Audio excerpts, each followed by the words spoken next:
Hi, my name is Rajkumar and I am a plastic surgeon. ഒരുപാട് സിനിമകളിൽ നിങ്ങൾ കണ്ടിട്ടുണ്ടാവും. അതായത് രാജ്കുമാർ സാറിന് ഒരുപാട് തവണ ഫോൺ വിളിച്ചു നോക്കി, ഫോൺ എടുക്കുന്നില്ല. Is not picking the call. What's the matter? Setup എല്ലാം റെഡിയാക്കിയിട്ടുണ്ട്. പേഷ്യന്റും വന്നു. ഡോക്ടർ വന്നാൽ ഉടനെ നമുക്ക് കാര്യങ്ങളൊക്കെ ഭംഗിയായിട്ട് ചെയ്യാം. Raj ടെക്ടോസിലാണ്. I think we should be there in 30 minutes. I am here to talk about why I become plastic surgeon. ഞാൻ നിങ്ങളോടൊരു ചെറിയ സ്റ്റോറി പറയാം. അവരുടെ പേര് Yamini. 1990s one of the top models in India. ആന്ധ്രാപ്രദേശിലെ one of the top most ബിസിനസ്മാനായ ഗംഗാധര സാറിനെ അവർ കല്യാണം കഴിക്കുകയാണ്. One bloody accident change everything. യാമിനിയുടെ മുഖം ഡീഫോമായി മാറുന്നു.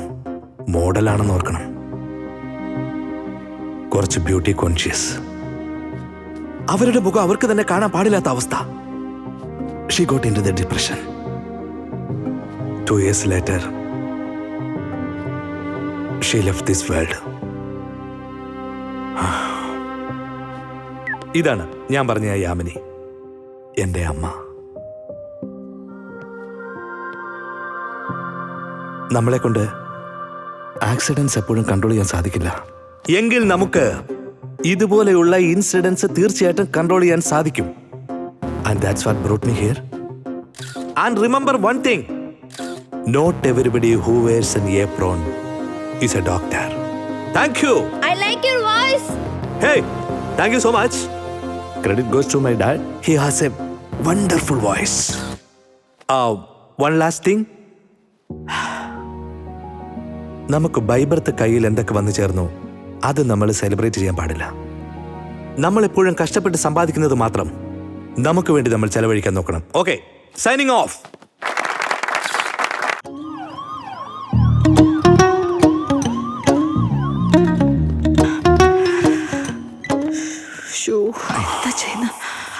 Hi sir, help me. Actually ഇയാളുടെ തലയിൽ ഗുരുതരമായ പരിക്കാണ്.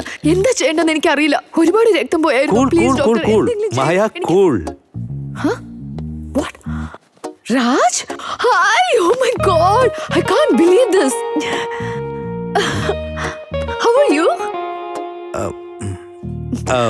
This is Satya, our It's classmate. you. Hi!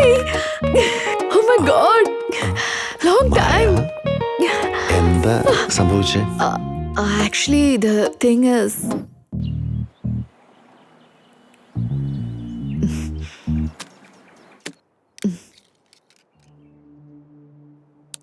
ത്രിനേത്രനോ? yes sir. Third eye എന്ന് അർത്ഥം. It's a thriller. ഇൻട്രസ്റ്റിംഗ്. ഇത്രയും ദിവസം റൊമാൻറ്റിക് സ്റ്റോറീസ് ആയിരുന്നു വീക്ക്ലി ബ്ലോഗിൽ എഴുതിക്കൊണ്ടിരുന്ന. This is my first crime thriller. ഇത് മൂവി ആക്കണം എന്നുള്ളതാണ് എന്റെ ഡ്രീം സർ. ഒരു പ്രാവശ്യം കൂടി ഒന്ന് വിവരിച്ചു പറയാമോ? Sure sir.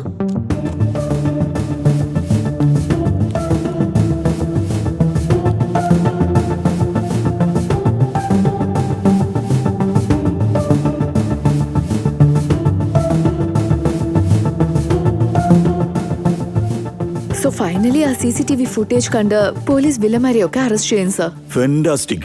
That's cool. Thank you sir. Have your ice cream. Sure sir. ഈ ഡീൽ വൈകുന്നേരം ആകുമ്പോഴേക്കും നമുക്ക് ഫൈനലൈസ് ചെയ്യാം. I want to buy the story. How about 10 lakhs? Thank you so much sir. Means a lot, means a lot. Seriously means a lot. Yes, നമുക്ക് ഒരുമിച്ച് യാത്ര ചെയ്യാം. So how about going to Goa? ഗോവയിലോട്ട് എന്തിനാ sir? Come on, നമ്മൾ ഒരുമിച്ച് യാത്ര ചെയ്യുന്നു പറഞ്ഞതല്ലേ. ഈ ഒരു കഥയ്ക്ക് മാത്രം ഞാൻ 10 ലക്ഷം രൂപ തരുമെന്ന് വിചാരിച്ചോ? അമ്മേ, അവരെന്തിനാ ഐസ്ക്രീമിന് ഫോർക്ക് തന്നത്? സ്പൂൺ ഇല്ലാത്തതുകൊണ്ടായിരിക്കും. ഓ, ഒരു മിനിറ്റ്. നീ വിഷ്വലി കാണിച്ചവനും സ്ട്രെച്ചറിലിരിക്കുന്നവനും എന്തോ ഒരു വ്യത്യാസമുണ്ടല്ലോ. എന്റെ വിഗോ ഹാൻഡ് ബാഗ് എന്ന് വിചാരിച്ചു doctor sir. Same here. Smoke ചെയ്താലോ? എന്നാ വേഗം. എന്താ മായ, ഇതുവരെ കല്യാണമായില്ല? ഇല്ലടാ, പെർഫെക്റ്റ് ആയിട്ട് കണക്ട് ആവുന്ന ഒരാളെ അന്വേഷിച്ച് നടക്കാം. ഇനി എത്ര നാള്? 30 വയസ്സാകാൻ പോകുന്നു. വേഗം കല്യാണം കഴിച്ചു. അതെ, എനിക്ക് അത്ര വലിയ അർജന്റ് ഒന്നുമില്ല. എന്റെ സാഡിസം സഹിക്കുന്ന ഒരാൾ വേണ്ടേ? നീ ഭയങ്കര ഫാസ്റ്റ് ആണല്ലോ മായ.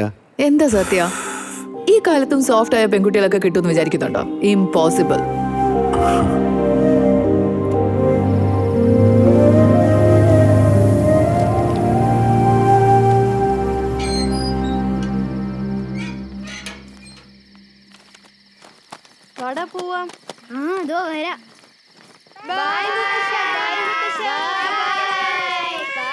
പോയിട്ട് വാ, സൂക്ഷിച്ചു പോ. ആ, സിഗരറ്റ് വലിച്ചോ? ഇല്ലല്ലോ. സിഗരറ്റിന്റെ മണം പോണമെങ്കിലേ വെറ്റിലയും പാക്കും മാത്രം ചവച്ചാ പോരാ. 2 കൈകളിലും വേപ്പെണ്ണയും പുരട്ടണം. എപ്പോ നോക്കിയാലും ഇത് തന്നെ.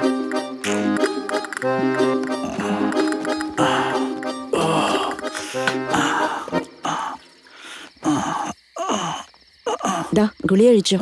ഈയിടെയായിട്ട് നിനക്ക് ഇച്ചിരി ബുദ്ധി കൂടുതലാന്ന് തോന്നുന്നു. സ്ട്രിക്റ്റ് ആക്കിയില്ലെങ്കിലേ വലി കഴിഞ്ഞ് പിന്നെ കുടിയും കൂടുതലാവും. ഒക്കെ ഞാൻ തന്നെ അനുഭവിക്കുകയും ചെയ്യണം. മതി മതി, അതങ്ങ് വിട്ടേക്ക് മോളെ. ആദ്യം മരുന്ന് കഴിക്കും.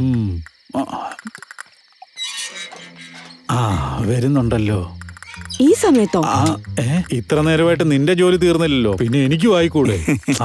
വാ രാമമൂർത്തി. നമസ്കാരം ശാസ്ത്രികളെ. നമസ്കാരം നമസ്കാരം. ഇരിക്കി. പിന്നെ മൂർത്തി, എത്ര പ്രാവശ്യം പറഞ്ഞിട്ടുണ്ട് വരുന്നതിന് മുമ്പേ ഒരു വാട്സപ്പ് മെസ്സേജ് അയക്കണമെന്ന്. മെസ്സേജ് അയച്ചിട്ടാണ് സാറേ വന്നത്.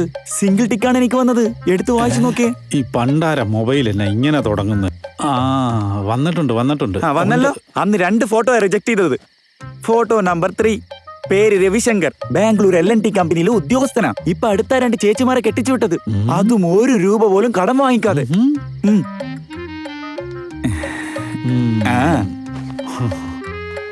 സ്ത്രീധനം എത്ര അങ്കിളെ ചോദിക്കുന്നത്? എന്റെ മോളെ അവർ 50 ചോദിക്കുന്നത്. നമുക്കൊന്ന് ആഞ്ഞു പിടിച്ചാൽ 40 എത്തിക്കാം. കഴിഞ്ഞു. സ്ത്രീധനം കിട്ടിയ കട സൂപ്പർ മാർക്കറ്റ് ആക്കാന്ന് ഒരുത്തൻ പറയുന്നു. കാശ് പലിശയ്ക്ക് കൊടുക്കണമെന്ന് വേറൊരുത്തനും. ചേച്ചിയുടെ കല്യാണം റിക്കവർ ചെയ്യാന്ന് മറ്റൊരുത്തൻ.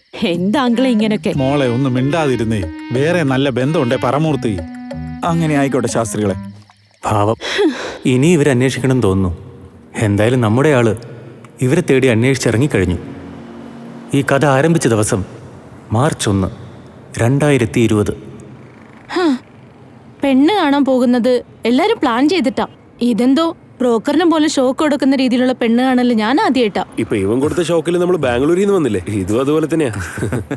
അല്ല എടുത്തേ, ലവ് അറ്റ് ഫസ്റ്റ് ഫോട്ടോ അതാ പിടിച്ചേക്കാൻ പറ്റാൻ. ഈ നാടിനെ കുറിച്ച് കേട്ടിട്ടുണ്ട്, പക്ഷെ ആദ്യമായിട്ട് എവിടെ. ഈ പരിപാടി കഴിഞ്ഞോട്ടെ, ഞാൻ തന്നെ കൂട്ടിക്കൊണ്ട് പോവാം. ഇവിടുത്തെ തട്ടുകടയിലെ ഫുഡുണ്ടല്ലോ. എന്റെ അനിയൻ പറയുന്ന കേട്ട നാക്കിന്ന് വെള്ളം വരും. ആയിക്കോട്ടെ, അടിച്ചു പിടിച്ചേക്കാം. അയ്യോ, 6 വീണിട്ട് സന്തോഷമില്ലാതായി പോയല്ലോ ശാസ്ത്രികളെ.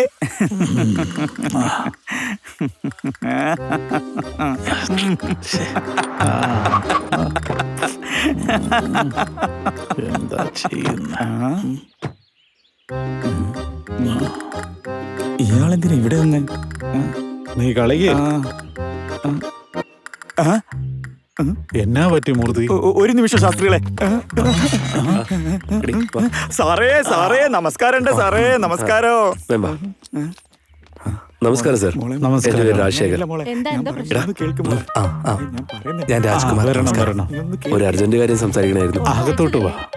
അതായത് മോളെ, എന്റെ ഫോണിലുള്ള ഫോട്ടോസൊക്കെ എന്റെ കോണ്ടാക്ട്സിലുള്ള ആർക്കൊക്കെയോ പോയി. ആരുടെ ഫോട്ടോ ആർക്കൊക്കെ അയക്കേണ്ടത്, എന്തിനാ അയക്കേണ്ടതെന്ന് നിങ്ങൾ നോക്കാറില്ലേ? അല്ല, അത് ദേവി, ഇത് മോളെ ഇവിടെ വെച്ചൊന്നും ചോദിക്കല്ലേ. ഞാൻ വൈകുന്നേരം വിളിക്കാം കേട്ടോ. ആദ്യം ഇതെന്താണെന്ന് നോക്കട്ടെ. ഫോണിൽ കൂടി പറയണോ അതോ നേരിട്ട് കൈകാര്യം ചെയ്യണോന്ന് ഞാൻ പറയാം. അയ്യോ മോളെ, ഞാൻ വൈകിട്ട് വിളിക്കാം. അയ്യോ,